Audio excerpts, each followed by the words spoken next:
The afternoon was calm, wrapped in a quiet simplicity that had become familiar to Amara. The book cafe had turned into her refuge, a place where silence spoke gently and stories offered companionship without demands. She sat in her usual corner, a novel open in her hands, her mind drifting peacefully between lines and thoughts. Then a voice broke through the stillness. "Is this seat taken?" Amara looked up. He stood there, not imposing, not striking in any dramatic way, yet there was something about him that held her attention. His presence was calm, almost grounding. His smile was soft, unforced, the kind that carried sincerity rather than intention. She nodded. "Go ahead." He sat down quietly, respecting the space between them. For a while, neither spoke. Pages turned, cups clinked softly, and the cafe remained wrapped in its gentle rhythm. But eventually, conversation came, naturally, without effort. It began with books. "What are you reading?" he asked. She showed him the cover, and from there, the conversation unfolded. They spoke about stories, about characters who felt real, about how words could carry pain, healing, and truth all at once. It was simple, uncomplicated. Yet something about it felt different. There was no pressure, no hidden agenda, no attempt to impress. He listened. Not casually, not distractedly, but fully. His attention did not wander, his responses were thoughtful, and his presence remained steady. For the first time in a long while, Amara found herself speaking without caution, without guarding every word. And she noticed it. This was new. Days turned into quiet, repeated encounters, sometimes planned, sometimes coincidental. They met at the cafe, took short walks, shared conversations that stretched from ordinary moments to deeper reflections about life. Still, nothing was rushed. He never tried to claim her attention, never demanded space in her life. He simply showed up, consistently, gently. Amara began to observe the differences more clearly. There were no confusing signals, no emotional distance masked with excuses. His kindness was steady, not dramatic. His words aligned with his actions. He remembered things, small things. The kind of details most people overlooked, the tea she preferred, the stories she mentioned in passing, the quiet way she retreated when she needed space. And sometimes, without announcement, he would leave a handwritten note tucked inside her book. Simple words. Encouraging. Thoughtful. Real. What touched her most, however, was his patience. He did not rush her healing. He did not ask her to forget her past.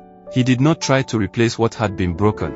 Instead, he respected her boundaries, walked beside her without pressure, and allowed her to remain whole on her own terms. And in that space, Amara felt something unfamiliar yet deeply comforting. Safety. One evening, as they sat quietly with cups of tea between them, she watched him, not with suspicion, not with fear, but with clarity. This is different. It did not erase what she had been through. It did not rewrite her past. But it showed her something she had almost stopped believing in. That love did not have to hurt to be real. That care did not have to come with confusion. That presence did not have to come with pain. For the first time in a long while, Amara allowed a small piece of hope to return, not reckless, not desperate, but calm and steady. And this time, she did not lose herself in it. She remained grounded, whole, ready, not to fall, but to grow. The evening air was calm, carrying with it a quiet sense of balance that mirrored Amara's state of mind. She sat by her window, her thoughts steady, no longer racing ahead of her heart as they once did. There was a time when love had felt urgent to her, something to grasp quickly, something to hold tightly before it slipped away. But not anymore. Now, she understood. Love was not meant to be rushed. It was meant to be built, carefully, deliberately, with wisdom. The new man in her life had been nothing but patient, kind, and present. His calm nature brought her a sense of ease she had never known before. Yet, despite the comfort she felt, Amara refused to let herself be carried away by emotions alone. She had learned too much. When he asked her out again, there was a brief pause, not out of fear, but out of intention. She met his gaze with a gentle smile. "I would like that," she said softly, "but let's take things step by step." The words lingered in the air. And for the first time, she did not second-guess herself. There was no fear of losing him. No fear of being misunderstood. Only clarity. If he was right for her, he would understand. And he did. There was no resistance in his response, no impatience. He simply nodded, accepting her pace without question. That, more than anything, reassured her. Each day that followed became a quiet process of observation and reflection. Amora paid attention, not obsessively, but wisely. She listened not only to his words, but to the consistency behind them. Did he show up? Did he respect her silence? Did his actions align with what he said? These questions guided her, not from a place of fear, but from growth. Her friends noticed the change. "You're taking this too slowly," one of them teased. "You might lose him." Amora smiled, calm and certain. "A good man will not leave because I choose to be careful," she replied.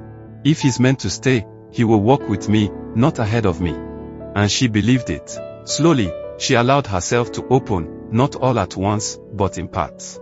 A laugh here. A shared thought there. A small piece of her dreams revealed over time. Each step was intentional, each moment earned. And he never rushed her.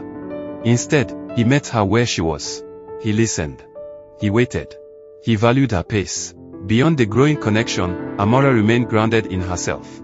She returned to her goals, nurtured her faith, and invested in her passions. She no longer saw love as her identity, but as something that could complement the life she was building, not complete it. That realization changed everything. She was no longer drifting through emotions. She was steering her own path, strong, anchored, certain. As she sat quietly that night, a soft sense of peace settled within her. There was no urgency, no pressure, no fear of what tomorrow might bring. Only trust in the process. Love, she now understood, was not a race to be won. It was a journey to be walked, and this time, she would walk it slowly. The evening sun faded gently beyond the horizon as Amora sat by her window, a quiet smile resting on her lips. The storm within her was gone. In its place was peace. She thought of the woman she had become, no longer broken, no longer searching for validation, but whole. Her heart, once shattered, had been rebuilt by her own strength, her faith, and her courage. Not perfectly, but beautifully. She no longer blamed her past. She honored it. Every tear, every lesson, every moment of pain had shaped her into someone stronger, wiser, and deeply aware of her worth. Her gaze softened as her reflection stared back at her. "I am enough," she whispered.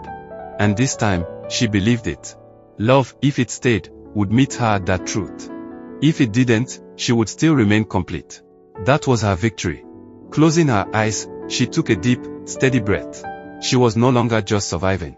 She was living. Whole, strong, free.